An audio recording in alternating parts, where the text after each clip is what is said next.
my pieces might offend people and make people uncomfortable. They're going to do that because a lot of my music dives into topics that make people uncomfortable. But I personally think they're topics that we should talk about, you know? A lot of people like to pretend that, you know, queer people don't exist. Well, sorry, a world without us has never existed. But there are things that people experience all the time that we just don't, you know, we still like kind of see as a sort of like icky sort of thing, like periods. Like half the people on this planet have periods roughly, and we still see it as like this thing that's like, ugh, like we don't want to talk about that or think about that. Like, okay, all right, I guess.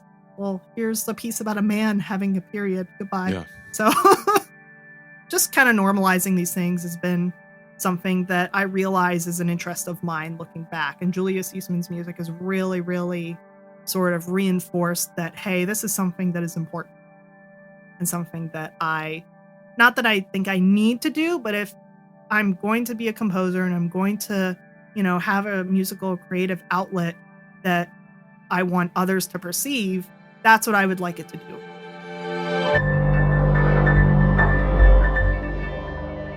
This is Music Maker with Tyler Kline, a podcast from Loose Leaf Transmissions.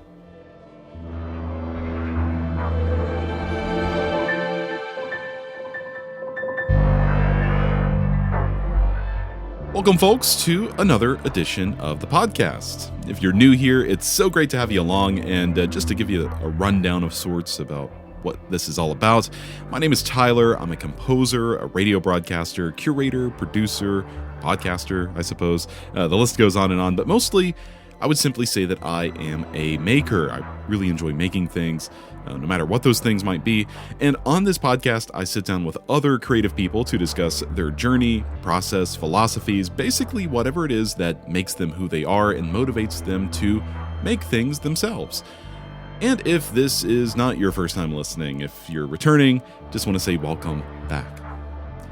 On this episode of Music Maker, I'm joined by Han Hitchen. Award-winning composer Han Hitchen writes for a wide range of genres spanning across various acoustic and electroacoustic settings. His music is informed by his experiences as a queer person and draws inspiration from socially taboo topics that he hopes to bring attention to, like menstruation cycles, family discourse, death and mortality, and reproductive rights. All of that stuff in Han's bio we get into over the course of this conversation, and since Han's identity is so intrinsic to his creative expression, we spend a decent amount of time talking about that. We also talk about those taboo topics that he explores in his music, as well as the ways he champions marginalized folks within and outside of music.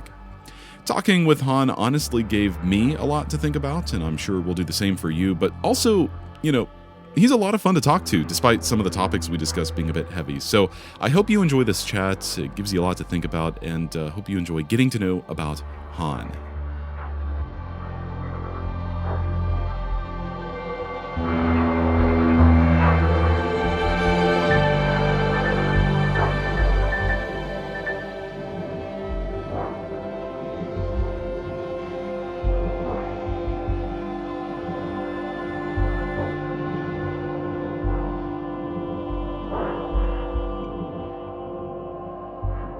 Got to share some business here with you before we jump into this conversation. One of the simplest and indeed the best way for you to support this podcast is by listening to this episode, listening to earlier episodes, revisiting earlier episodes, sharing episodes with friends who you think might enjoy this podcast. All of those things that fall under the umbrella of listening helps a ton. And also following the podcast on your favorite streaming platform is mighty helpful as well. That'll ensure that you get the newest episode as soon as it's released and pushed straight to your device. Also, an equally impactful way to help the Music Maker podcast is to leave a rating and a review if you feel inclined, if you're able to. In fact, I want to take a moment right now to thank you for getting back to me. The podcast has gotten not one, but 2 reviews these past few weeks, and I just want to take a sec to share those with you. This first review is titled The New Music Podcast, and it says, Tyler always brings out the best from interviewees and creates space for authentic conversations about what this whole music making thing actually is. Also, in all caps, I'm not sure if this is in place of someone's name or like a subtitle, it says music from the future and then a bajillion exclamation points. So thank you so much for that. There's also a review called Erudite and Entertaining, and that one says, Tyler is a great interviewer who engages fascinating people in deep dive discussions about their creative practices and the roots of their inspirations. Often featuring young composers and artists, Kline does not shy away from the real world challenges of daily life. I look forward to every new episode. Well, thank you both for being in touch. It means a great deal to me. And hey, if you want to connect and have your thoughts about the podcast read on the next episode, I'd love to hear from you. If you're an Apple Podcasts listener, you can leave a review there, like the fine folks who left those 2 reviews. That's where they did that at. And if you are a Spotify listener, you can now leave comments under each episode. So if you have thoughts about the guest and just want to kind of chime in and contribute, I'd love to hear your thoughts. And of course, if you just want to get in touch with me the old-fashioned way these days, I guess that would be email. That's listed over on looseleaftransmissions.com. So thanks again for leaving ratings and reviews. And of course, the more of those that we have, the more visibility the podcast has, and the more we can grow the podcast too. So just really, really appreciate it. Now, on to my conversation with Han Hitchen. Well, Han, I am so excited to talk to you. We were just talking a little bit before this, and you and your partner, Josh, who I've talked to on the podcast before, you're like the only 2 people that I've had on so far, and probably, maybe not always, but one of the few people that I can say I remember you fresh out of high school. So Mhm. I've kind of gotten to see a part of your journey, but obviously I probably haven't seen every bit of it. So I'm excited to get to know more about you, hear about your work, your creative processes, and just thank you so much for being with me today. Thank you, Tyler, for having me. Yeah, fresh out of high school, Han is definitely a different Han from today. So I'm really happy to share a lot about that journey.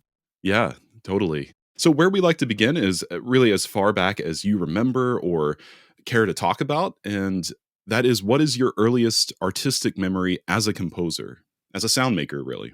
Yeah, so from the performer perspective, when I was in high school, there was this local community band called the South Florida Pride Band, and they had every year this youth pride band that they would do for high school students in the local area. They could sign up and join, and you would get to play for a season. Part of that was to meet a guest composer, a guest living composer, obviously, and get to not premiere, but get to play a work by them. And the first year I did it, the guest composer that year was actually Frank Kelly. He's a big band composer, which not big band, but like Yeah, big and big time in the band, band wind world. ensemble. Yeah. Yes, in the band world. And he was cool. We played 2 pieces of his. I remember one of them was Angels of the Architecture, and I thought that was really cool. I liked the way he kind of went outside the box for orchestration. You know, that piece had like singers in it at the beginning, and I thought that was really interesting. And I was like, oh wow, this you could do a lot with stuff beyond just writing marches and ballad like things, and then like these other dance sort of type things that you do in like marching band, for example. So that was really interesting to play, and I really liked playing music by living composers from that point on. I was like, yeah, this is the jam. From a more composery perspective, honestly, I think the most, I don't want to say earliest artistic memory, but maybe the most influential artistic memory was as I began to work with other composers in my undergrad, you know, regularly sharing my sketches, my work, whatever was happening with my peers, especially the class I had coming in, which was myself, Joshua Mallard, Tucker Johnson, and Benjamin Kohler. And it was really great to grow with them throughout the years, and of course our other peers at University of South Florida and our professors, and it's really great to share and get feedback and just kind of see what other people are doing as well. That was a really big thing for me. Yeah, I want to kind of go back to what you were saying about like kind of your work performing in bands in high school and stuff, because I was also a band kid. And I think when we think about classical music, we think about dudes who are dead from Europe. Yeah. But But yeah, like in wind band, there's so much new music. There's so much new educational music. And I felt exactly the same way, like what you're saying. Like, yeah, we'd play marches, Susan marches and whatever. Sometimes a more interesting march by like Carl King, maybe. We'd play orchestral transcriptions, but it was always like the music of living composers that was like, oh, this is really cool music. It's fun to play. And I don't remember registering like, oh, it's a living composer, but I also remember just gravitating towards that music. And I think it's just the sound of it, really. Oh, yeah. I felt the same way, and the one thing that always gave away when it was a living composer for me, and this may sound very silly. So every year our high school kinda did this program where we would have, like, a themed concert, and it would be kind of like Broadway-esque where there was a lot of dancing, They would bring out the color guard or the winter guard to come and do dances and stuff and flag performances and stuff Yeah. along with people playing in, like, wind ensemble or whatever. Kinda like a mix between concert band, wind ensemble stuff, and, like, marching band that you see, like, a lot of high schools in DCI do. But a lot of the themes would be, like, based around, like, Broadway shows, for example. So it would be like a band, like a wind ensemble or a string orchestra arrangement of, say, Wicked or some Right, other right. and I'm like, "Well, if the composer who wrote a lot of that music is still alive, the person who arranged this is alive too, obviously." And sometimes they would use the band's budget to hire a composer or an arranger to actually come in, like a local person to come in and teach it, and they would make changes on the fly. They would say, "Hey, instead of trumpets playing this, I want first and second horns, or I want saxophones," or whatever, and they would make the changes on the fly, and I always thought that process was a lot more interesting and fun than, "Okay, we have this piece by someone who died over a century ago. We just gotta kind of do our best and just kind of do what we can." Yeah, like listen to reference recordings and kind Mhm. of, which it's like, well, those are probably not even the same ensemble, right? Oh, yeah, and you have different performers every time, different conductors if it's a whole ensemble, things like that, and it's always just like, "Okay, well, do we do the one that's my favorite? Do we do the one there?" And just it's a lot more decision making, I feel like, the Yeah, performer. exactly. Were you composing in high school, or because I know that the undergrad program you entered by Yes. that point was quite rigorous. I'd Mhm. imagine you had to have a portfolio. I was, yeah. So my very first I did a lot more arranging before I started composing, but when I started composing, it was actually funny enough, it was a part of an assignment. The junior year of high school, I remember I took a music theory course, and our teacher had our final project be to compose a piece that was in a form that we learned earlier that year. And we didn't get to pick the form, he would assign it. So it would say be sonata form or rondo form or whatever. And I remember because he said for extra credit, if you could get people to come in class and play it live, you would get extra credit. And I was like, Oh, sure, I wow. already have an A, but I'll get people to play it. So this was at the tail end of the school year. So people were already getting ready for marching band camp over the summer to happen. So all the French horn players had mellophones by now. They swapped their mellophones out, unless they owned a French horn, which most of them didn't. So I wrote a sonata that was for 4 mellophones. And we played it in the class. And this was like, and even as a wind player, I forgot that I should probably like trade off certain lines so that the players could breathe better. So it was, naturally a wreck, but it was fun. I got the extra credit and I got, I think, a good grade on the assignment. So yeah, from that point on, I was like, hey, I like people playing my stuff. So I would start arranging stuff. Like, for example, if there's a video game that I really liked, I would have friends who also liked that video game and were in my band class. And I'd say, hey, I made a little arrangement of this theme to play together. Do Mm, y'all want to play it? And we'd read it together. And that would be fun, even if we don't do anything else with it. It was always a fun experience. I remember at one point, the band director would ask me to make arrangements and make copies of parts that were since lost of certain tunes that they'd play at, football games. So that was really fun too. But yeah, in terms of, like, original composing though, yeah, I began to do quite a bit of that. I remember really gravitating towards larger ensembles. I liked writing the idea of writing pieces for, like, orchestral groups or band groups. I didn't write as much chamber stuff, though, until I was at the University of South Florida, and that's more because I was working with performers and just realistically, it's like, "Okay, yeah, I have a pianist and I have a clarinetist, so that's what we're yeah, working with this month," or whatever. right. So I'm kind of stuck on the fact that you wrote like a quartet for mellophones. and for those who maybe aren't as acquainted with the marching arts as we are, so you played French horn, and in Mhm. marching band you can't walk around with a French horn necessarily. At No. least it's not ideal. Yeah. So instead, much like instead of playing tuba, you see the sousaphone, the giant brass instrument wrapped around someone. There is a marching version of the French horn, which is a mellophone.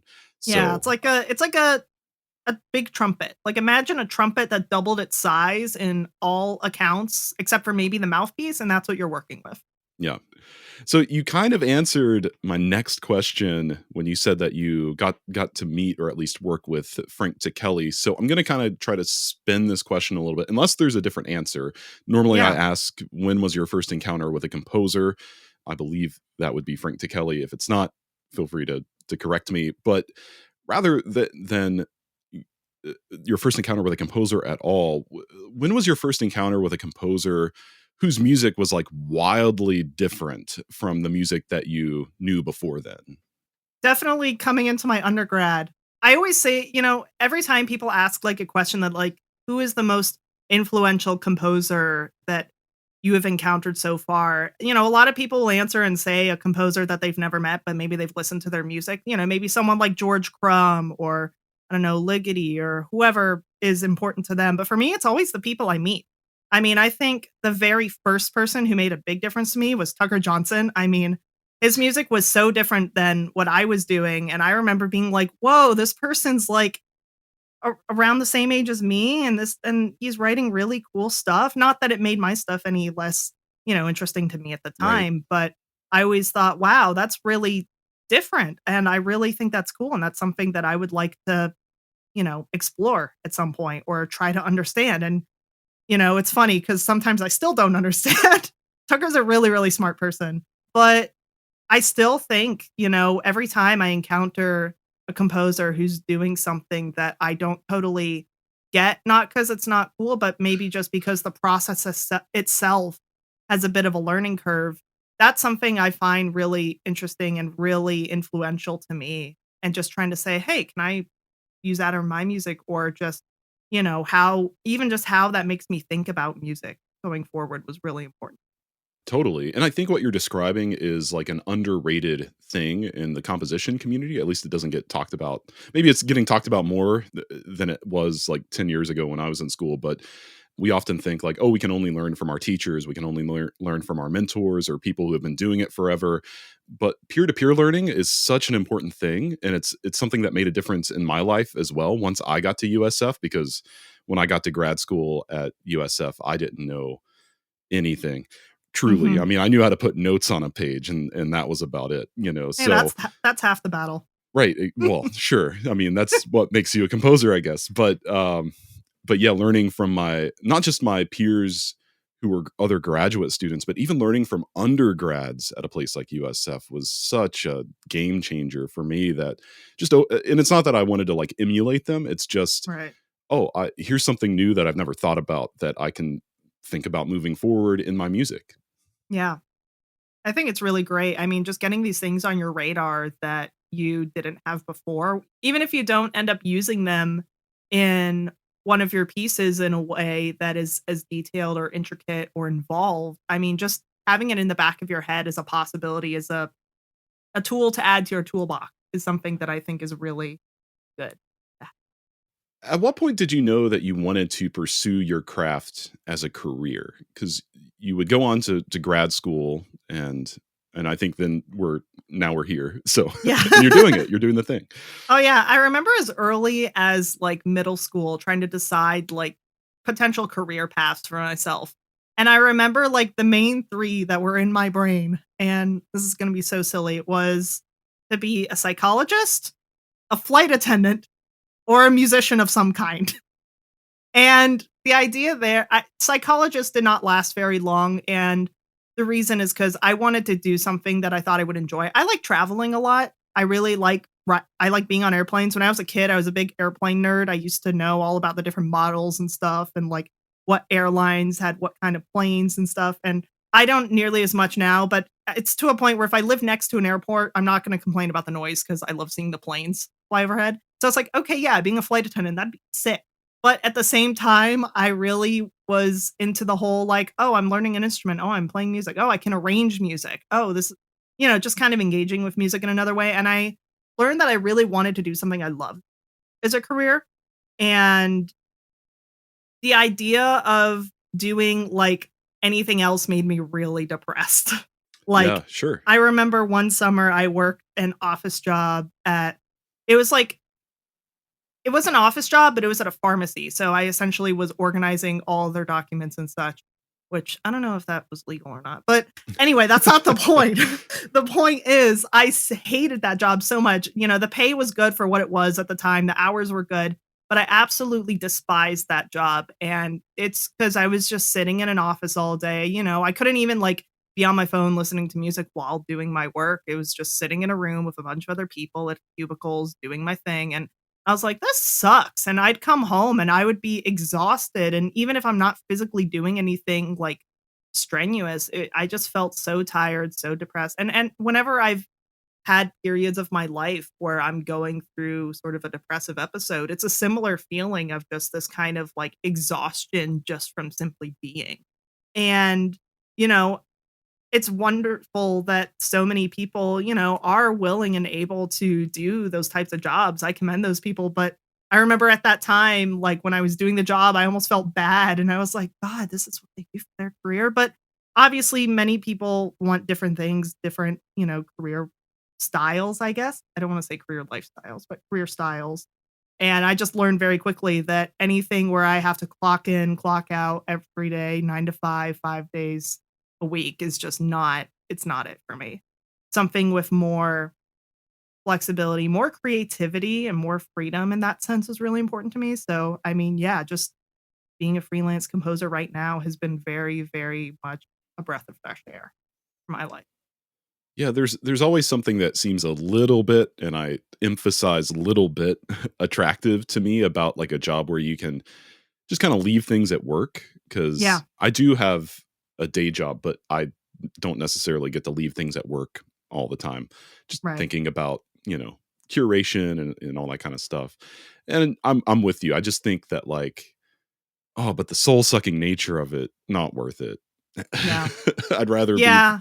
working at like 8 p.m. if I have to on Oh, something. yeah. I even worked the job at a movie theater for a few months, and then COVID happened, so I got furloughed, but even that job was more exciting because at least then I got to, interact with, a bunch of Karens. I got to go clean out theaters, it was way more like at least I was, like, interacting with other people and doing something that was at least mildly interesting. I mean, scooping up popcorn for people is way more interesting than organizing paperwork by in alphabetical order. Like, I'm sorry, but everyone has things they would rather do. And I mean, not that I want to work, the minimum wage movie theater job again, but I would much rather do that again than the office job that paid well above minimum wage and gave better hours. What about French horn? I mean, is that a part of your life at this point? Oh God, my French horn journey is so fun. Hell. So here's the thing. I started playing horn when I was in middle school in 6th grade. I don't know how old that would be, like 10-ish years old, around Yeah. 10 years old. And I played up through halfway through my undergrad. Then COVID hit. And I lived in a studio apartment with very, very thin walls, like to a point where you could hear conversations happening in the next units over. So, prac with COVID, campus was closed. I didn't really have the option to practice as much in my apartment. And that kind of remained the case until it was time for me to go to Penn State. And here's a very funny and embarrassing story. And I'm sure all the horn people in my life are going to be so sad hearing this, but I need to be honest. I always kind of had this sort of overly toxic competitive mentality when it came to horn playing. And I blame a lot of that with this whole like idea of, oh, well, whoever is principal horn of the section is the person who is given a lot of opportunities, is said, "Hey, you should go audition for this thing," or "Hey, here's this method book if you haven't heard of it," or "Hey, here's this teacher," as opposed to the person who always gets second chair or third chair. It doesn't matter, any other chair. It's like I've always noticed that whenever the person is principal, yes, they get more attention, they get more nurturing to become a professional player, and that's great, but I wish that that would be the case for all the other strong players, even if they're not sitting first, even if it's something they don't necessarily want to do. I mean, there's plenty of great players who don't want a professional career, but maybe they feel pressure to because they happen to sit in principal seat. But anyway, I say all that to lead into that at this point, halfway through my undergrad, towards the end of my undergrad, actually, I had this sort of unhealthy mentality when it came to playing my instrument at that point, playing horn. It was something that just didn't bring me joy anymore. And I remember when we were moving to Pennsylvania, we were filling up my Honda Civic with all of Josh and I's stuff because we didn't get a van. We just did the Honda Civic and all of our clothes, everything, whatever bit of gear Josh had at the time was going in. Now, it was between the horn and an Xbox and a TV. One of those is much better for my mental health than the other, and we can guess which one it was. So the horn currently resides in Florida, but I have actually picked up horn again last October because I found a really solid group of friends. My two friends, Gabe Newvine and Gabe Jakuski over at Penn State. The three of us were the three grad comp TAs that year, and we realized we're all brass players. We can make a brass trio. But I was the only one who didn't have an instrument and stuff at that point. And I was like, I don't know. But they were really positive, really encouraging. And, even though we didn't put on a concert or anything, just reading pieces with them was really, really fun. And I really enjoyed them kind of creating a positive space for me to play again. Now that I just moved, I am not playing currently, but it is something that I do kind of have in my life, going back to the toolbox situation. I mean, the tool is there, but it's a thing where as of right now, I have no need for it. But it is a valuable tool to have. It's a valuable tool to know how to use. And could the opportunity come for me to use it again? Heck yeah. Well, and I think that having that performer's perspective as a composer, I think Mhm. goes a long way in, a lot of different ways in terms of maybe writing idiomatic music, for example, but even Mhm. just part preparation, engraving. That's really, I think that part of my brain comes from me being a performer and not necessarily Oh, a yeah. composer. Oh, yeah. I mean, you don't know how many times I've had to correct people on how to write stop horn Mm, notation yeah. in different notation sessions throughout both my undergrad and grad school. And a lot of people say, but the book says this. And I'm like, no, listen, I promise. So the bulk of what I'd love to talk to you about is your music, obviously, but a lot of your music is inspired by your experience as a person and Hmm. your identity as a person. So, can you tell us a little bit about your identity as Han Hitchen? Yeah, absolutely. So my name is Han Hitchen. That's an important thing, my name. I use he, they pronouns, and I am a transgender, non binary, and gay man. So it's simpler if I just say I'm a queer guy. I like to just say that. Queer is kind of a more encompassing word. There's a lot of different labels that could be accurate for my identity. Demi boy is one that I've recently found, and I'm like, yeah, that's accurate, which is someone who kind of their identity relates to masculinity, but not necessarily in a strong binary sense, which I'm like, yeah, if I'm a guy and non binary, that makes sense. But I try not to be too strict. I mean, in terms of my expression, I love dressing not dressing feminine in a sense, but I love that feminine aesthetics. And when I say feminine, also whenever I say the terms feminine and masculine, I would like to just preface and say that what makes something feminine and masculine is entirely subjective, in my opinion. I think based on how we grow up and are conditioned to associate certain things with masculinity and femininity. I mean, everyone's going to have different experiences with that. But for me personally, I mean, I love flowers, I love pink, I love soft pastels. My headshot has me wearing a hoodie with a floral pattern on it. A lot of the headshots have me with little flowery trees and stuff. Those are my favorite ones. I love that sort of vibe. Some of my favorite outfits to wear are all pinks and purples and soft stuff. One of my favorite shirts has the Powerpuff Girls on it. But that is something that maybe isn't as relevant to my identity, but in terms of my expression, I it's really interesting because, and this is kind of going on a tangent, but realizing I was a man and embracing my identity as a man has been something that has allowed me to finally comfortably explore femininity. Because I remember before I realized specifically that I was a guy, because how it worked for me is I realized that I was non binary first. And then several years later, I realized I was also a trans man. But before I discovered any of that, I remember being so uncomfortable with femininity. I really didn't like makeup. I didn't like wearing skirts. I didn't like shaving certain parts of my body. And I remember, you know, my parents saying to me, why do you struggle to embrace your feminine side? That's something we don't understand. And it wasn't a criticism, but, I think they were genuinely worried about that. And it's really interesting how realizing I'm a man and embracing my masculine side is what finally kind of unlocked my comfort with embracing my feminine side as well, and just being like, yeah, I'm a dude and I love pink and flowers. That's really something that was very important to me. Beyond my gender and sexuality in terms of my identity, I also, do want to preface I am a white guy. I grew up in the US, specifically in South Florida. Being a Floridian is something that is very, very important to me, especially a trans Floridian, given the political nature of the state right now. It's really interesting that I'm in Texas and I'm like, yeah, this is like way better than Oh in wow, Florida. yeah. It's really, I mean, Austin in particular is really, really nice. I love Austin. I mean, I would consider staying here, regardless of, Texas's flaws. But Florida, I mean, even my favorite cities in Florida, I can't see as being a safe place for me right now. And that makes me really sad, especially for all the, trans and queer friends I have that are still in Florida. With all that in mind, this is such a big part of the music you make. I mean, it's clear from like the titles of pieces, you talk about it in your bio. I mean, when did you begin using composition as an expression of your identity? Funny enough, the very first time I did it was a subconscious one, was a piece I wrote my freshman year of my undergrad. It was for Fixed Media.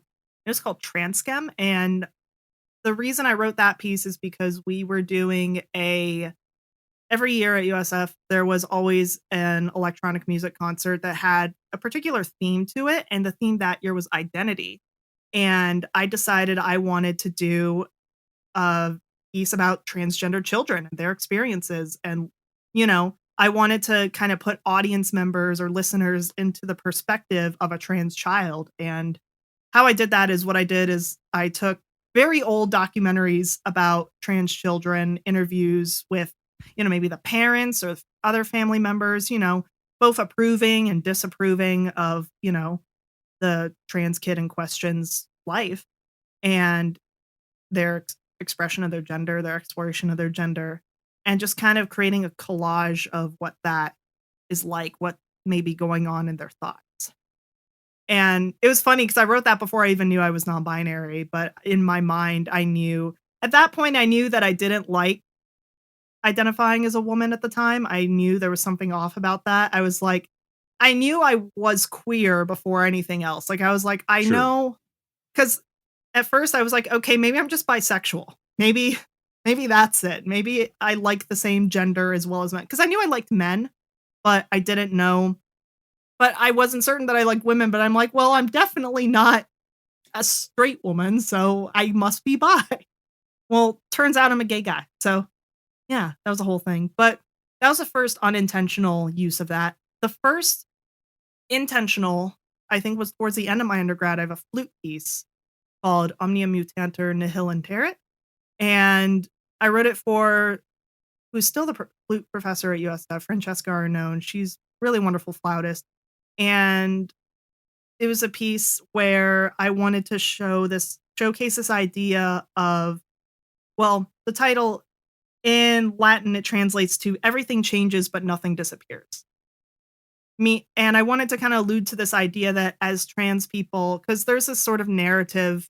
For example, if a person comes out to their parents as trans, the parent, if it's a negative reaction or they're in shock, they might say, "Oh, my son just died or my daughter just died," because they see it as, okay, this is a different person. I've had a lot of people say, "Oh, ever since coming out, this person is a totally different person, when in fact, that's not the case. I would say it's one of two things. Either they're the same person they've always been, or they're finally showing you the person they've been this whole time, but have been suppressing out of fear of that outlash, I'd say. And that's how I feel it. I mean, that's how I feel it was for me, especially the latter. I feel more so that, yeah, this is who I always was. It's just they were kind of pushed away in the closet. That's why we out of the closet. But yeah, with that piece in particular, I mean, what I did with that, going into like specifics, was I remember I had an interval set. I don't remember what the interval set was, but I remember transforming it throughout the piece, whether by fragmenting it or augmenting it or diminishing it and using microtones to kind of recreate the same amount of space, touch, squished, and then using extended techniques that have those intervals in them. So maybe sing and play or multiphonics. And by the end, the interval set is still there. It never leaves. It's still there no matter how much it changes, no matter how much it morphs, it's still there. Is this solo flute or is it flute with electronics? It's solo flute. Solo flutes. Because the first piece you were describing, that would be incorporating media in some way. Or yeah, no? Transchem, the fixed media piece, was just totally fixed playback. I took audio recordings of interviews and just sort of made like a montage of like, different bits of the interviews that I thought were important. Maybe, one part I really remember is this religious parent saying, well, God made you a girl, you can't be a guy. So just taking the phrase, God made you a girl. There was I don't know if it's a slur, but sort of this derogatory term that folks would use, he, she, when they didn't want to use the correct pronoun, but wanted to also use the old one towards a trans person. And the person was saying, oh, I get called that at school. And so I had a loop of that going for a portion of the piece, for example. And I remember one layer, it was this really low, like kind of rumbly layer that I just sort of pitch shifted down and stretched out, was a line of someone sort of saying, oh, me realizing I was trans is the best thing because I feel like I can finally be myself. I can finally express myself. And that line is revealed at the very end. We have the person saying it, but it's there at the very, very bottom the whole time. Yeah, I think what you're talking about kind of gets into the other question I had about this because Sorry. No. It's fantastic because I think, and there's, just to be clear, there's nothing wrong with this, but it's really easy to just like put a title on some music and write some program notes for some music that, maybe it's a piece that is some sort of activism, but really it's just like you wrote some program, not you specifically, but like Right.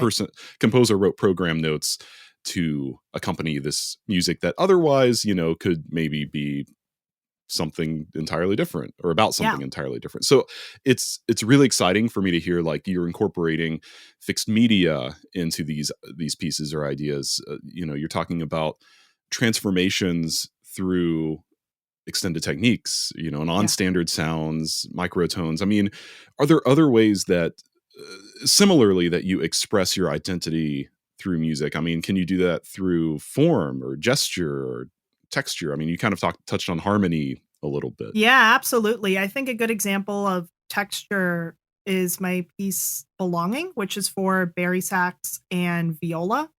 I wrote the piece for Reduo. They are a really great group. They just had a call for scores. If they do another one in the future, highly, highly recommend. But yeah, I wrote a piece for them. And at that point, that might have been the last piece I wrote before. No, not the last piece, but one of the last pieces I wrote before coming out to my parents, actually. And something that was on my mind a lot was how do I belong in, these different communities, being one where I'm closeted and pretending to be someone I'm not and morphing myself to be someone that fits into that community, as opposed to finding people who just see me who I am and accept me just automatically for me being myself. And let me also just say, not that my parents don't accept me for who I am. Since coming out, they've been very, very supportive. I mean, my dad especially, I cannot like put into words how perfect he has been in terms of like his reaction, his support. It's been really great. But yeah, that piece in particular, I mean, the viola and the bari sax is an interesting combo. You don't see that a lot. And I really like writing pieces for funky combos like that. So I wanted to explore texture in that piece a lot, but I also wanted to explore, okay, what is it like when you're morphing yourself to fit in with the other person, but then you find moments to pull away and kind of do your own thing and just sort of express yourself in a more individualistic way, but then have moments where you come back and are back together, and whether texturally, gesturally, and that was a really fun piece to do. Funnily enough, that piece also I didn't outright plan and say, "Okay, this is what I'm gonna do to demonstrate, like, them being together. This is when it's gonna happen," and stuff. I just wrote that piece. That was one of the most intuitive pieces I've ever written, and it still kind of did the thing that I do where I think a lot about, you know, I mean, in this case, no pun intended, belonging in different communities and, how to put that into music. Would you say it's like across your body of work? Is it mostly intuitive now? I mean, has it always been intuitive? Maybe. I would say it's a mix. I would say some things, yes, are more intuitive, but I would say everything has to go in with a little bit of planning at the very least. I always really, really struggled with the idea of just going to a piano and just sketching for the sake of sketching and then making a piece out of that. That's never been something that really fit my process. Not to jump ahead questions again, but something that I kind of always need when I compose is a Google Doc or some kind of blank piece of paper to kind of write out my thoughts, especially in text. Like, Mm. just outright writing. Like sometimes the first thing I write about a piece is the program notes, actually. I'll write the program notes and that'll be almost like a prompt for me. And then I'll go and write the piece. And this is especially even the case with larger works. Actually, no, I'll say it's just the case with all of my music. There's very few, I can't think of a correlation between like, oh, my electronic music doesn't do this or my large ensemble works don't do this. I think all my music does have this pattern where I need to kind of think of not necessarily that it has to be about something, but just some sort of prompt. Like, okay, the prompt can be here's a string of numbers. I'm going to explore this string of numbers. And that's the piece. I always have to think of that beforehand, just going right in and just composing for the sake of composing without a plan or a map or a compass has never been something that's worked well with me. Yeah, it's tough and a little scary. Yeah. Yeah. So oftentimes on this podcast, the guests that I talk with, they'll tell me about how they pretty much discovered like permission to do something with Mhm. their art. And there's all kinds of examples of this. But I mean, do you feel like exploring your identity as an extension of that, uplifting marginalized voices in your work, was that something that you needed permission to do or that you got permission at some point from wherever? Or did you just say, kind of go for it? I would say in most cases I went for it, but realistically, I did need permission, but the person I need permission from was myself. Mm, And I yeah. needed to face the facts and just realize I needed to be comfortable with my own identity before and just kind of make these realizations about myself before going and running with it. And I think that that was kind of the biggest thing, If I'm ever going to write a piece about something that I don't fully understand though, like if I'm going to write a piece about an experience that I don't share or don't relate to, that would be something. I mean, I would definitely want to seek guidance and knowledge and do my research before even touching it. And if it's something that I don't understand yet, it's something I would really, really, really want to do my homework on, regardless of what it is. And there are many, many, many voices and identities that I want to uplift, but haven't because I just know that I will not be able to have that experience no matter what amount of research I do. I can never understand what it is like to be a person of color, for example. That's not an experience that any amount of research will ever give me the understanding that I would feel confident to make a piece about that experience, unless I have someone that I'm working with that is also contributing to that. But, if it's just me, that would be something that I do not believe I could capture. So, in terms of sharing my experience as a queer person, that is something that, I think I was the person that needed to give permission to do it. And I've granted myself permission to go and run with it. And having the support and encouragement from mentors has also been a really big and reassuring thing. I remember at Penn State, especially, I felt way more reassurance and encouragement to do that. And that was always something that I appreciated at Penn State. Yeah, totally. So, I mean, with all of this in mind, do you feel like there is like a version of your music that you are working towards? Is there like a music you aim to make that incorporates all of these kind of ideas? Like, I mean, I'm kind of coming up with this question on the fly, but Yeah. um, I guess maybe put a different way. Is there some place or some way you see your music being that you're working towards with all of this in mind? Hmm. That's a great question, and unfortunately, my answer is no. Only because I think that I mean, you know what? I'm not gonna say no, I'm gonna say yes, but I don't know what it is yet, Okay, yeah. and I'm not gonna know until it happens. I think I don't necessarily have a plan in terms of like, "Oh, I want my music to sound like this or to accomplish this." I mean, I have hopes, I would like my music to be relatable to other people. That's something that's always, an interest of mine until it's not. I mean, maybe one day I'm not interested in that anymore and I focus on something else. But as of right now, yes, but also I don't know. Okay. Yeah, Yeah. that's I don't fair. know what it'll be.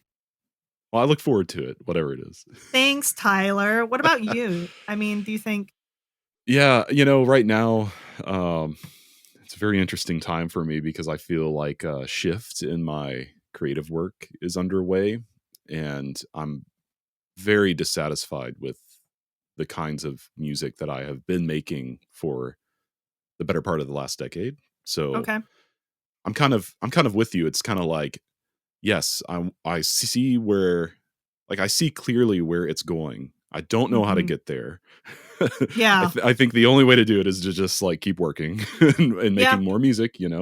But yeah, like there's a cogent idea there of what that is. Uh, Almost like a sound I can't put into words that I have no idea how to how to make it happen. But I just know that what's been working for me isn't working anymore. You know. Right. And I think that's always gonna be the case, what worked for us, even a few months ago might not work going forward. Yeah, there are a lot of pieces I go to write and I'm like, I don't think this is something that's gonna be tied to my identity or a human experience.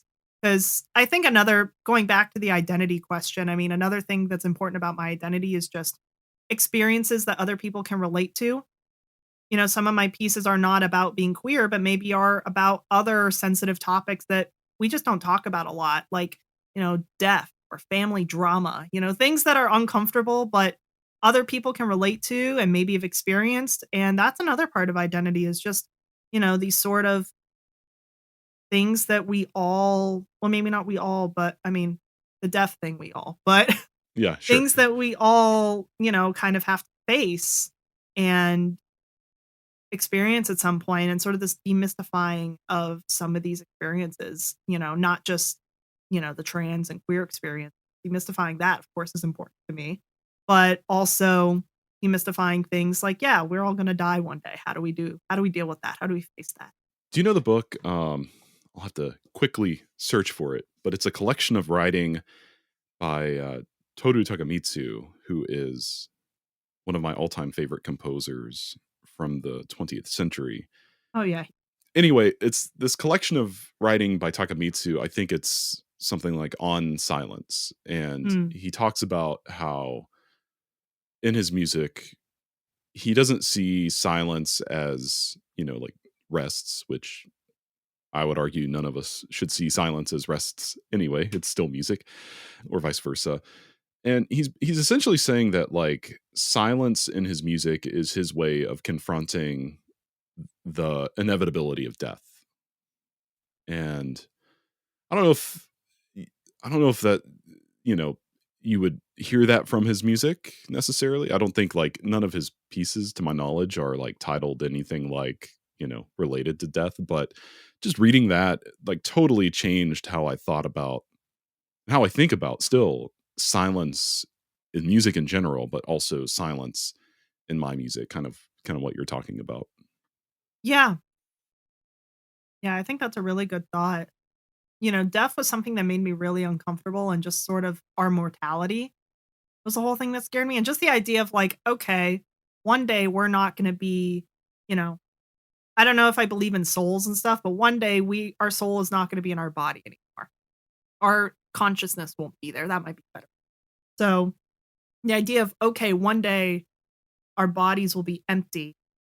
Okay, so that was something that made me really uncomfortable. So what did I do? I went on YouTube and started watching a bunch of videos from a mortician. I don't remember what her name is, but Ask a Mortician is the YouTube channel's Ah, name. yeah. And I loved her videos. They really helped me become a lot more comfortable with the idea of death and the idea of, okay, yeah, having a plan for when you die. What do you want to do with your body? There's lots of cool options. You could have Yeah. it turned into a record. You could use it to fertilize a plant. You could have it chucked down into a coral reef off of Miami Beach. I mean, there's lots of options that, beyond just being in a box in the ground. I mean, if that's what you want, though, that's really awesome too. But just sort of like seeing it as something like, yeah, this is something we all experience. This is a very, human experience.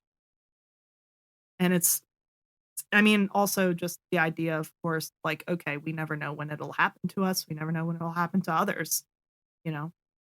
So just sort of this sort of unpredictability and just sort of doing things to make it more manageable and predictable by saying, okay, whenever it does happen, I would like this to happen with my remains, or, talking about it with others. Tyler here, interrupting this conversation just briefly to let you know that you can easily help power the Music Maker podcast and Loose Leaf Transmissions Network in a big time way by becoming a Patreon subscriber. By becoming a Patreon subscriber, you're supporting these fantastic conversations with makers in a real way. And one of the perks to being a subscriber is getting early access to episodes each week. And I've also launched a Patreon exclusive feature called The Workshop. It's sort of like an audio journal where I share a little bit about my own creative process as it pertains to some current composition projects that I'm working on.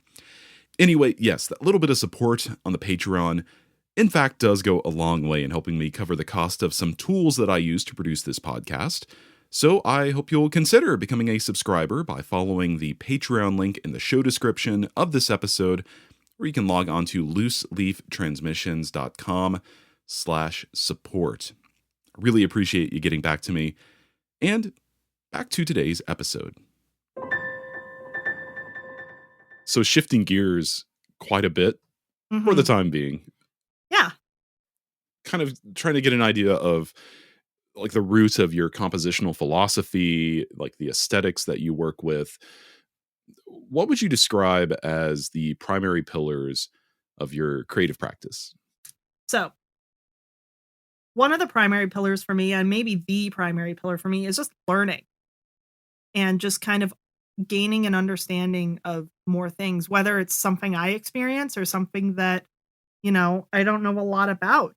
I like to use pieces as an opportunity to learn and grow, whether it be about, a topic that I previously knew nothing about or didn't know a lot about, or just, demystifying something that I wasn't previously comfortable with and tackling that in the piece by making the piece relating to that in some sense, or just learning about my own habits, my own identity. That was a huge thing, or just my own interests through musical creative outlet. Going back to our kind of little conversation about death, I have a fixed media piece called Feeding Fire, and that piece is structurally represented by how a human body, the stages of cremation of a human body. So there's 6 stages. The piece is 6 minutes long. Each minute represents a different stage of what that sounds like. And I try to kind of use different auditory processes to sort of decay the original sound of it's birds, because the concert I was writing it for had a dead bird involved. So I was like, cool, we're using bird sounds. And it was great. At the concert, the guy who asked us to write the pieces and wrote a piece himself showed up with a dead bird, like, on a plank. Oh, It was really, really crazy. macabre. I was like, all right, that's all right. But yeah, so taking the bird sounds and then by the very end turning it into just sort of like noise, just really static, grainy noise. And that was something that really made me uncomfortable, just the idea of like, oh god, the human body goes through that when we get cremated. But I mean, doing that piece made me kind of think, hey, being cremated sounds cool. I love knowing that that's what happens and just knowing that that is, a process. I don't want to say an everyday process because we don't do it every day, but something that happens to so many people. What's your favorite thing that you've learned about by kind of exploring it in your music? Oh Is it God. is it cremation? Or I mean, surely, Oh my maybe, God. but That is maybe there's more? that is such a good question. And I need to think about this for a minute. Hmm. My favorite thing that I've learned. I'll give you my answer while you're thinking, Give and me your answer. inadvertently, it's fruit. I had a feeling. I was Yeah. like, orchard, there's lots and lots of things. I mean, there's lots of things. That piece taught me a lot. I mean, I didn't know that vanilla bean was a fruit. Yeah, I learned that anything with seeds inside of it is botanically a fruit. So, Oh, so like red peppers are a fruit? peppers, eggplant, all of it. Wow. Yeah. That's wild. See, I know you asked me like what's the favorite thing I learned from my piece, but I love learning from like other Yeah. things too. And also like seeing like, well, maybe not from other pieces, but just from other communities, and there have been a lot of cases of composers who I guess didn't do their homework. And I'm not going to name names specifically because I don't want to like, you know, not bash, but I don't want to call anyone out or make anyone think I'm a hater. I'm not. But there have been many cases where a composer comes and talks about this piece where they're like, "Yeah, I wrote this about, my friend's son who has, maybe this disability." And they start talking about it in a way that actually uses a lot of stereotypes and caricatures. And so I remember in this particular instance, I asked the person, I said, "Hey, how many people with this disability did you talk to when writing this piece?" And they're like, "Oh, none. I didn't see it necessary." And it's like, that's not that's not no, that's not how you learn. You don't learn the piece by writing the piece. You learn the piece by doing the research, by interacting. And yeah, that was just something that was really disappointing to see. And that's something that I vowed I did not ever want to have happen to me. I don't want to write a piece that is disingenuous about other people. Well, and I mean, this gets into that question of, like, appropriation, which Yeah. is something that we all need to avoid as much as Yes. possible. Um, but it's like it's always mind-boggling to me in the year 2024 to come across a piece by a white guy, for example, Mhm. that is extremely appropriative of Yeah. other cultures, and Yeah. I appreciate other cultures deeply myself, and that is like a question I have, like, how can I show my appreciation or write music about these things that I love?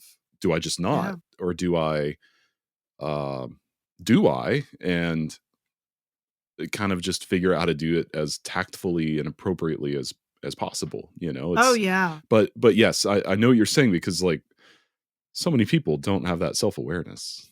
Oh, yeah. I was having a conversation, well, not a conversation, but in a Facebook group I'm in, someone posted some thoughts that they had, and they are, for context, they are a woman and they're a brass player. I don't know who the person is. They posted it anonymously in the group. But they were talking about how they don't feel it's always great to have men playing pieces by women composers because they feel they can't do a genuine job in terms of interpreting the piece from a feminine lens. And that sparked this whole discussion of, okay, well, what is feminine music? What is masculine music? Are men not capable of, playing feminine music? Why? Or, what about music, and it made me think, okay, what about music of other identities? I mean, I think that as performers, you doing your research on the piece, on the composer, and doing your best to give it sort of this give the piece the life that the composer would have wanted is so important. And if you are someone who does not 100% align with their identity in a sense where, if you're not the same ethnicity, Yeah. the same gender, the same sexuality, the same nationality, same religion, like, it's hard to find someone who checks all those boxes. Um, and just kind of like just noting, okay, and a lot of that information is not available about a lot of composers, not everyone is very public with that. So I think just doing your best and giving the piece the life that the composer would have wanted in a way that is, you know, well researched is, very important. I mean, I would rather have, anyone who, understands my piece to a level of, okay, this particular piece is about this topic relating to my identity or this topic linked to this, or it's not particularly about anything, but if you like, want a piece about turtles, this piece is titled about turtles. Here you go. But yeah, I mean, just anyone who is just respectful that I would wanna work with that, wants to play my music, I'm more than happy with. And going back to the sort of idea of appropriation, I mean, just as composers doing and just going back to the idea of permission, going and if you are approached for a commission, let's say you and I both as white dudes, to write a piece about maybe a culture that we are not a part of or don't have, any experience as, one of two things could happen. You could accept the commission and then just say, I really want to work with someone to, make this as authentic, as appropriate, as genuine as possible, or, pass that opportunity along to someone who is of that experience, who Right. is of that culture or identity. Personally, I would want to do the former, but if it were a thing where it was like, I don't know, not that I don't think there is many situations where I would be the only person or you would be the only person, but sort of the assignment, let's say assignment. The assignment is there. That would be tough to do it in a way that is fully genuine, and I don't know if we totally can without lots of guidance, lots of insight, and then it's like a thing of, okay, well, do we want to put the labor of educating us on other people, you know, when they're not the ones who are gonna be listed as a composer? Right. Exactly. I mean, as with all things, there's infinite shades of gray, Yeah, and yeah, it's just all stuff people need to. This is very thought provoking for me too. yeah. So it's all something that everyone needs to think about. So, what is a piece of music or a song or a book, a piece of art, anything like that, even an experience in your life Mhm. that changed the way that you thought about your work? I mean, thinking about like maybe even a monumental type of shift in your work or your life in general. I mean, you can name as many as you'd like. For me, I think most recently, just going reverse chronologically, and this might and I say it now because I think even though it happened sort of after the fact, it's still really important, is the music of Julius Eastman. Mm, A yeah. lot of his music is unapologetically standing as a form of pushback against oppression of Black Americans and gay folks. And it's really interesting because some of the pieces, it's in the title, and when you listen to the piece itself, it's like, oh, it has this really bright minimalist colors that are really enchanting, really gorgeous, really beautiful. But really at its core, the pieces are about what the title, suggests, okay? I'm not gonna say the titles aloud if you're not familiar with Julius Eastman's music. A lot of his titles do use slurs, particularly slurs with, if we're referring to the N slur with the hard R at the end, for instance, or the F slur for gay people. And those pieces really do kind of dive into this idea of, okay, they are seen as this sort of otherly thing, these sort of like negative, grotesque thing. But really, when the piece of music itself is really like appealing and heard in this really gorgeous way that we are entertained by, well, it's sort of in a way like, okay, well, the slave labor of um, from the African slave trade caused a lot of the foundation of United States economic system, unfortunately. So a lot of us are still profiting to this day off of slave labor that happened centuries. People in this country like to see the US as like, oh, it's the best nation ever. I mean, unfortunately, I grew up in a community that really, really emphasized and pushed for that. But is it really when you look back at the history and you see what kind of, you know, caused it to sort of be the supposed great nation that it claims to be? I don't know. Is everything in this world perfect? No. But I mean, I think that's really saying it's the best is very, very, I don't know, Yeah. very, very bold.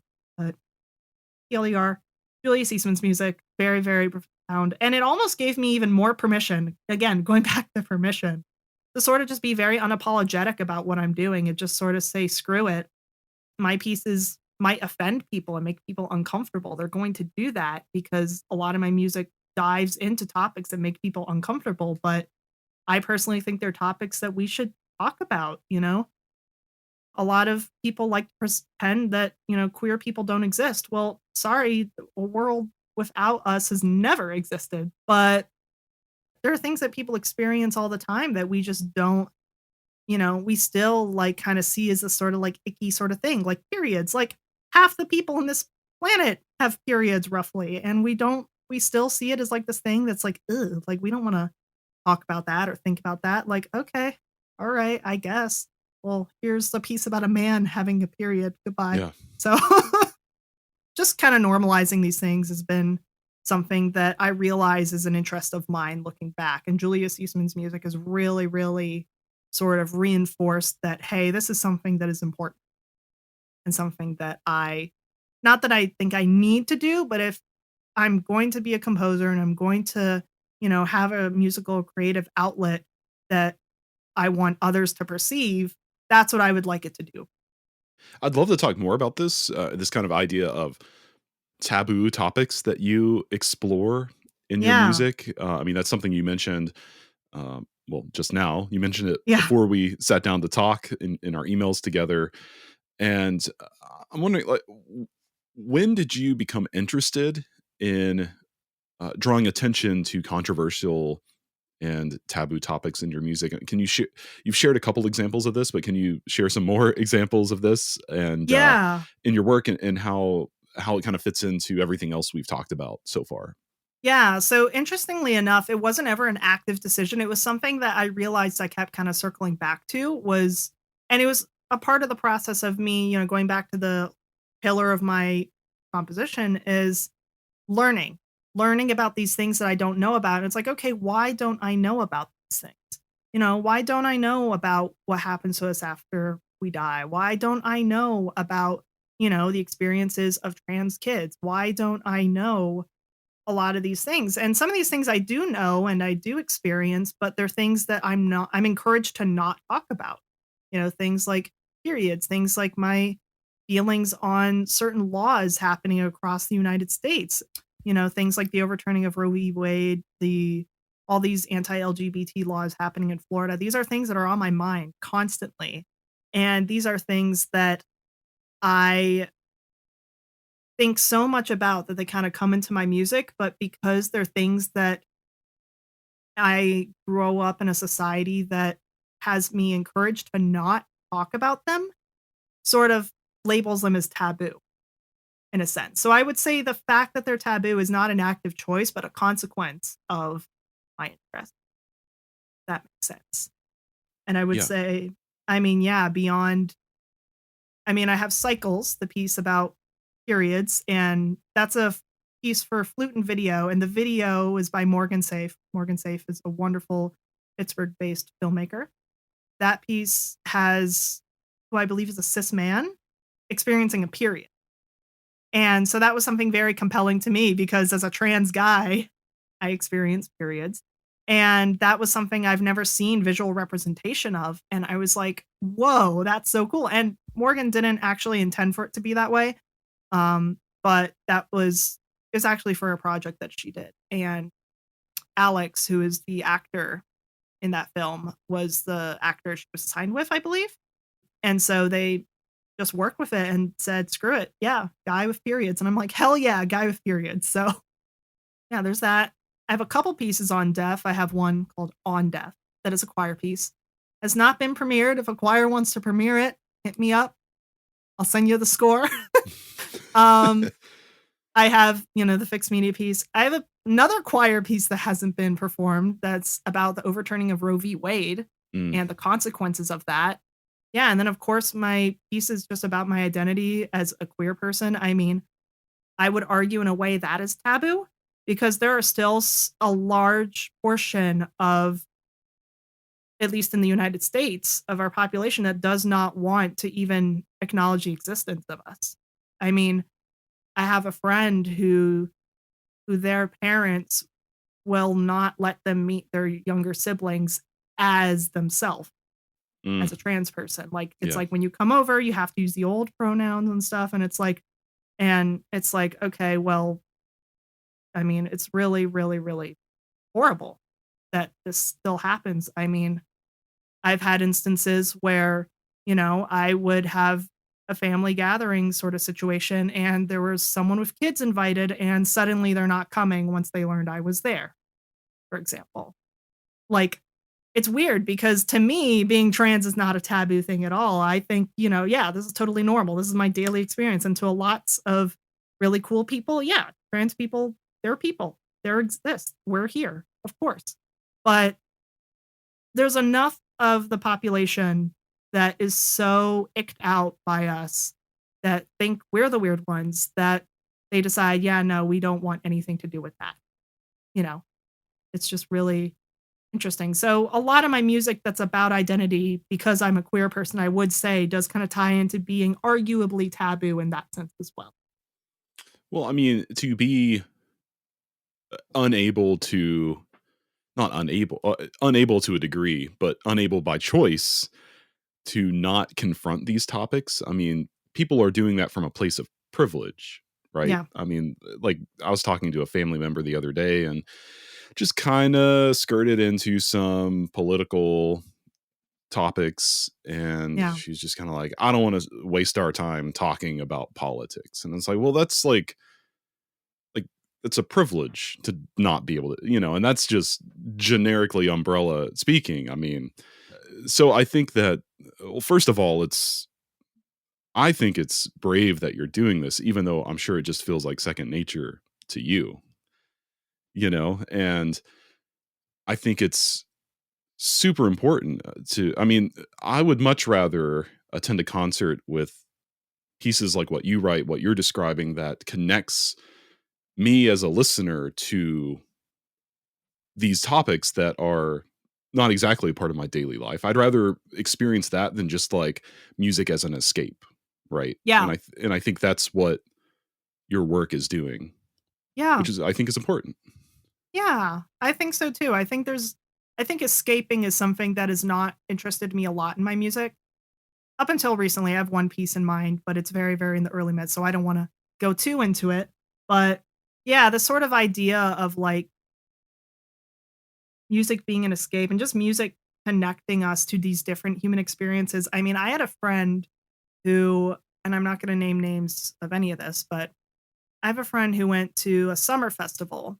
And it's the kind of summer festival where you go to master classes, you show your music, things like that.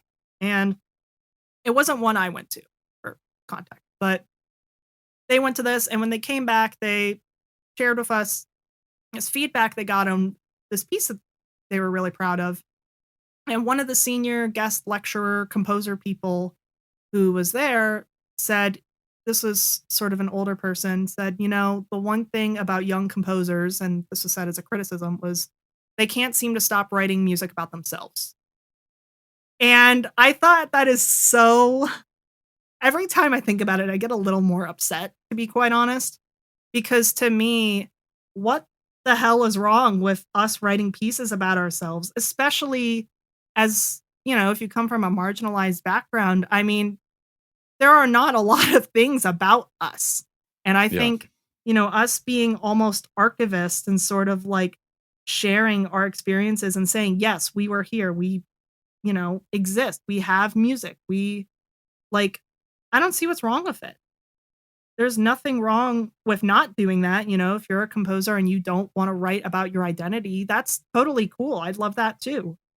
But I don't see what's wrong with offering our experiences and giving performers and audience members the opportunity to or relate to something they don't experience, or maybe find comfort knowing that there is someone else who feels and experiences what they're feeling and experiencing. I think that that's something that is too important to go and, dismiss and say, oh, well, why'd y'all do that? I think there's a good reason. So, Also, I mean, that criticism is so strange to me because it's like, Well, as a composer, like, what else am I supposed to write about? Like, I'm writing about the world around me. I'm writing about my experience as a human. I mean, the alternative is like cranking out a bunch of like nameless sonatas, I guess. You know, like just like absolute music and like as Brahms might do, you know, like Absolute and yeah, music's great, but it's I fine. mean, But yeah, it's like writing music about yourself. I mean, you could make the argument that everything we do is about ourselves because otherwise, what's the point in making art? yeah. Yeah, I mean, what makes a composer interested in writing absolute music? I mean, we can argue that's a part of their identity, their background, their experiences as well. Might be a little harder to kind of get the details on why that is, but I mean, it's a thing. I mean, we know this composer liked to do this in their music. That's important. Yeah. So, I mean, we have whole fields that study this sort of thing. So, Yeah. Right. I mean, I can imagine how an audience might respond to the music you're talking about, you know, exploring taboo subjects. You know, you're talking about your piece with the video with a man having a period. And yeah. we can talk about what audiences have how they've responded, of course. But what I'm really interested in knowing is what's been the response of performers who play your compositions that do this. Because I mean, as a performer, you're spending a lot of time with this music, and you are bringing it to life in front of people. And you know, there's a lot of people out there. I have a particular type of musician in my head who may or may not have conservatory training, who might just not want Mhm. to like program something like that, right? Yeah. I mean, that's something where everyone has their own taste, and I totally respect my music is not for them, or that's totally, that's them. I'm not going to blame anyone for not liking what I do, but I have had instances where I would be approached to write a piece, I would write the piece, I'd finish the piece, and then in the end they decide, "Sorry, this is a little too much." Even with, check-ins and say, "Hey, do you like this?" For if the piece has text. "Do you like this in the text, or is this okay?" And there's just not enough transparency in the consultation process to be genuine and say, "Hey, yeah, this might not work," or, "Hey, I don't think this project's gonna work. Maybe we could premiere a different piece of yours or Mm. do something else." So, I have had instances where things fell through after me putting in the labor to write the piece. Some of those pieces still sit unpremiered, Mm. unfortunately, but, that's what happens when you do what you wanna do. You do the important work, as a very good mentor of mine once said. But I've also had performers who are enthusiastic about it, and both ones who, if say I write a piece about, my queer identity, maybe they're a queer performer and they love it and they say, "Hell yeah, this is awesome." I've written pieces, going back to Cycles, that piece, the flautist I wrote it for is actually Joshua. And, he's a cis man. He doesn't have periods. He's never going to know what that feels like other than through secondhand, like, okay, he had sisters growing up. Now he has me. But it's like a thing, he still is enthusiastic to put in the energy, the effort, and do the performance and be super into it. I had another performance of Cycles where the flautist, she funnily enough, well, not funny because it was very not fortunate, someone broke into her car and stole all her flutes within a week Mm. of the performance. She got all her instruments back, but I think the car was still gone. I don't totally remember. But and she was channeling all her anger from that into sort of this anger of having to experience periods as, someone who is assigned female at birth. In her case, I believe a cis woman. But yeah, so I've had a lot of mixed reactions. Again, some being, "Hey, we can't do this," in a somewhat sudden fashion, and others being very enthusiastic and just putting their all into it in a way that I wouldn't expect. This feels kind of tangential to bring up, but I think it's kind of even more to your point. You know, the older I get, and the more music I make and write as a composer, you know, the more I think about like, well, I'm just writing a bunch of music for my friends or people that I'm close with, and it's like you know, maybe 5 years ago, even I would have been like, I wish I could get commissions from like people I have no connections to. You know, that would be really cool. But I think actually the experience that I've had writing music for people I'm close with, who I can like really sit down with, people who we know each other heart to heart, you know, it makes even better music possible. Yeah. And I think again, the music that you're talking about making, inspired by all these different topics that is central to who you are.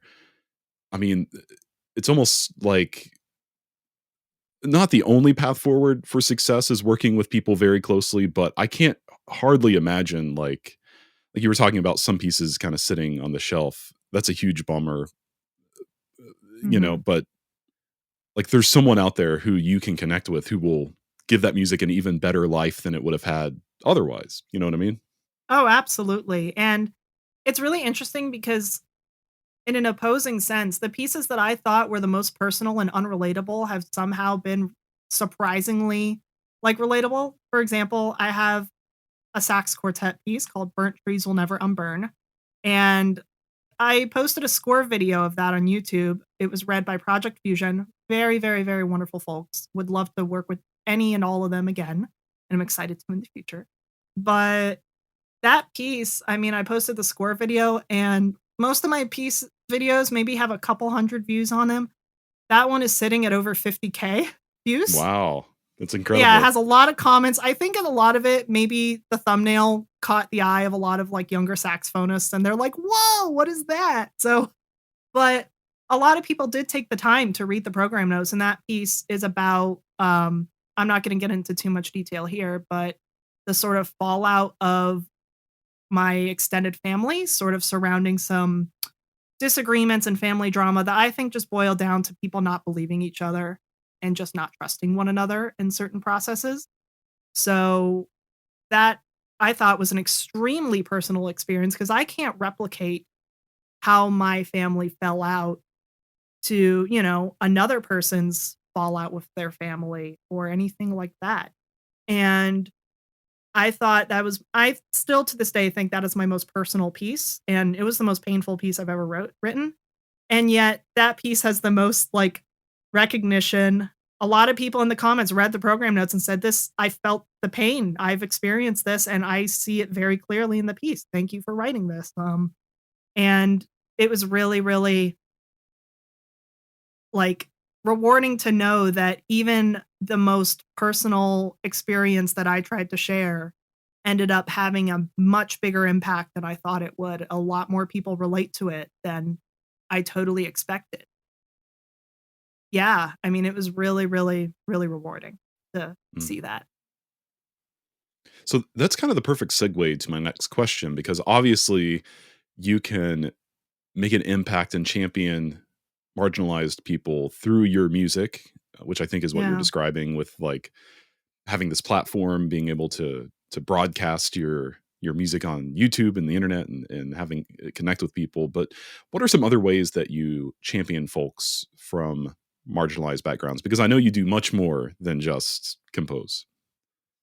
Yeah, so as of right now, I know it's been a couple months, but I'm still sort of figuring out my life here in Austin. So as of right now, things are a little bit more low key, but the one thing that's been constant is just learning about people and identities that I do not have experience as. Um, you know, learning about, and how I might go about that is there's a lot of YouTubers who will share, their experiences, will share certain things. I've learned a lot about different disabilities, for example, by, say, following certain people on social media or subscribing to their YouTube and learning, okay, this is what this blind person goes through every day. This is what this person with cerebral palsy goes through. This is what this autistic person goes through.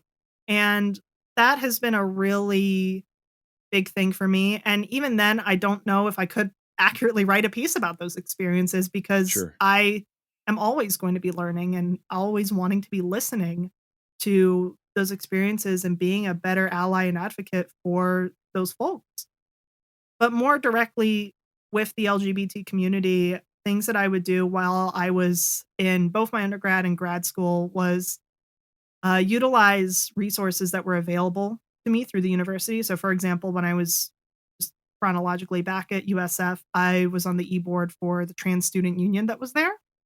I was on the e-board there, and we would often provide spaces for, social groups for trans students to come and meet each other. We would do support groups every other week or once a month. that was always something that was important and felt rewarding to do and allowed me to feel more comfortable within my identity is meeting other people who are trans, are non-binary, are genderqueer.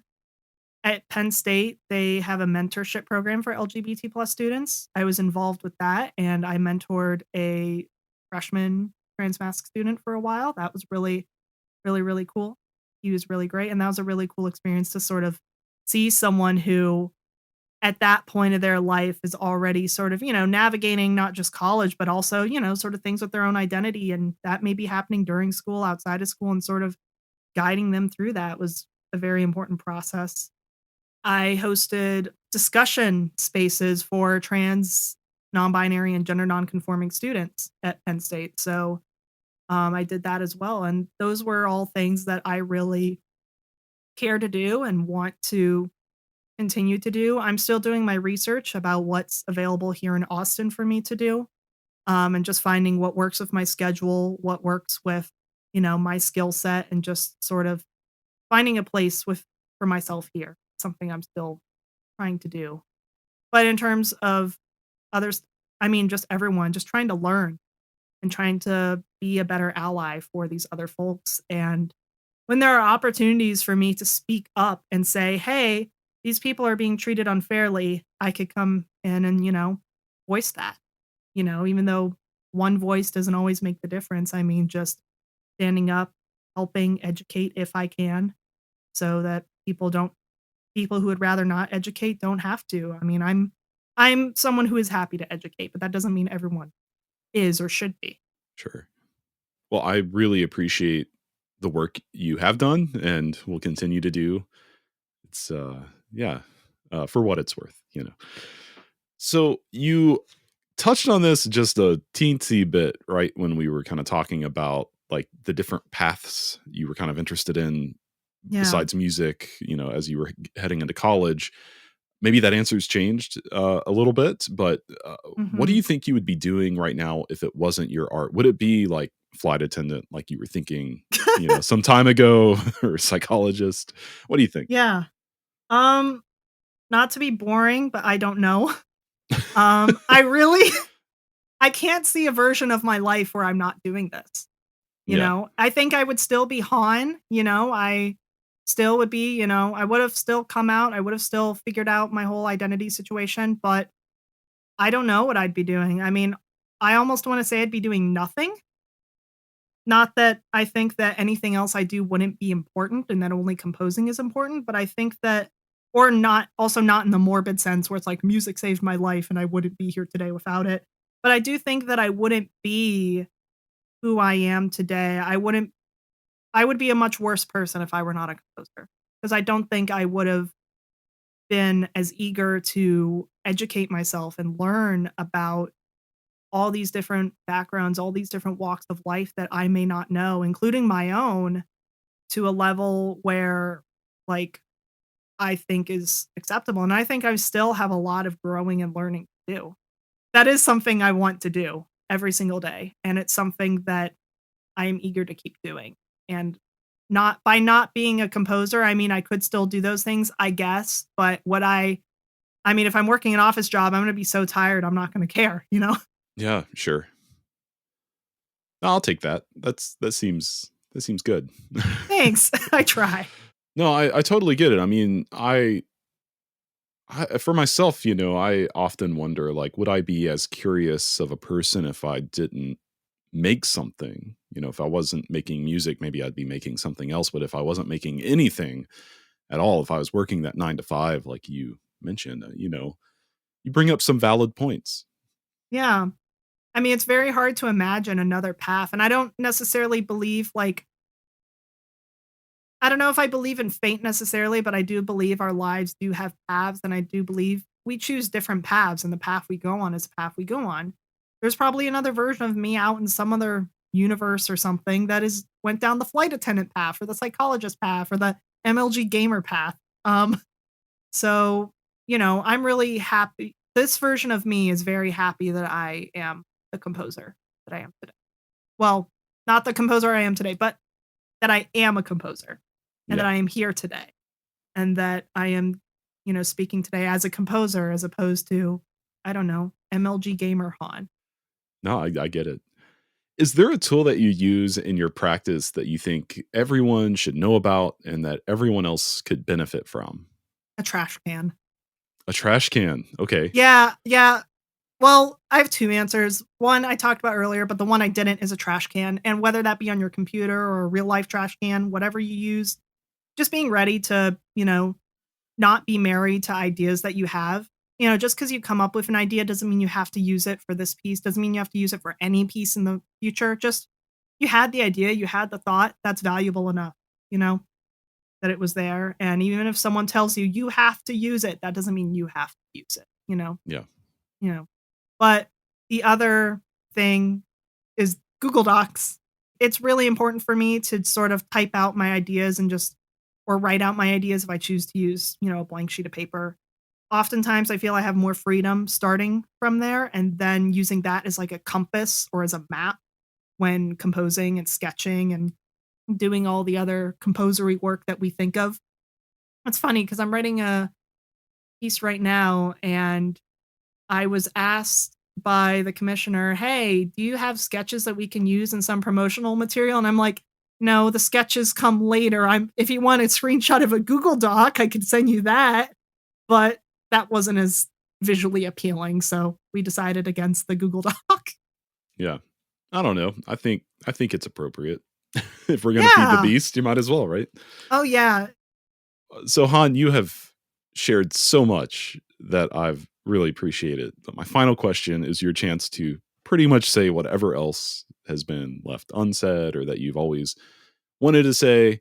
And that is what's something you've never had a chance to say about your art that you've always wanted to share with people. I think there's no such thing as bad music. With a few exceptions. I think there are things you can dislike and say, "Hey, that's not my taste. I don't really care for it," but that doesn't make it bad. And I think Mm, that's an idea that more people need to embrace. Going back to the person who didn't like young composers writing about themselves. Okay, I mean, that's not your taste. You're not into it. That's cool, but that doesn't make it bad. I think, of course, there are cases of bad music, maybe pieces that maybe going back to the appropriation thing, are appropriating this sort of idea, lifestyle, culture. Maybe they present caricatures of those things or stereotypes in a negative way that are just not doing what the piece claims to do. Or even if that's not the main point of the piece, it still has it. It's very not great.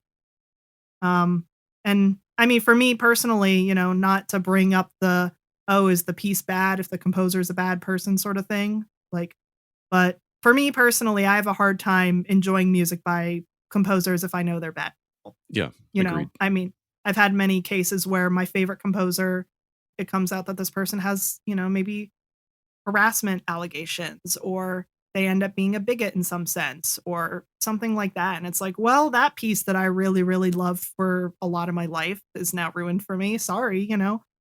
So that's just a thing for me.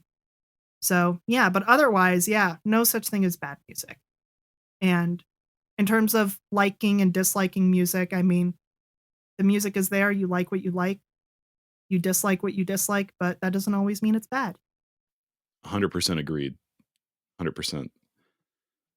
Han, I think I've already said this at some point throughout the conversation, but uh, just thank you so much for doing the work that you do, exploring these topics that other people might, for whatever reason, might just not feel able to do, Hmm. certainly a thing, but you're doing it and it's important. I appreciate it. And I also very much appreciate your time today.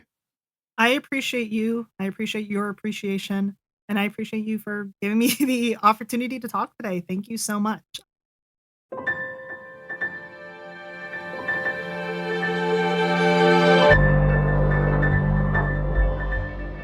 Han Hitchen, a name to be on the lookout for sure in the future, because there's going to be great things to come from him, great music to come. And you can check out all the pieces that we discussed of Han's in this episode over on his website. That's hanhitchen.com.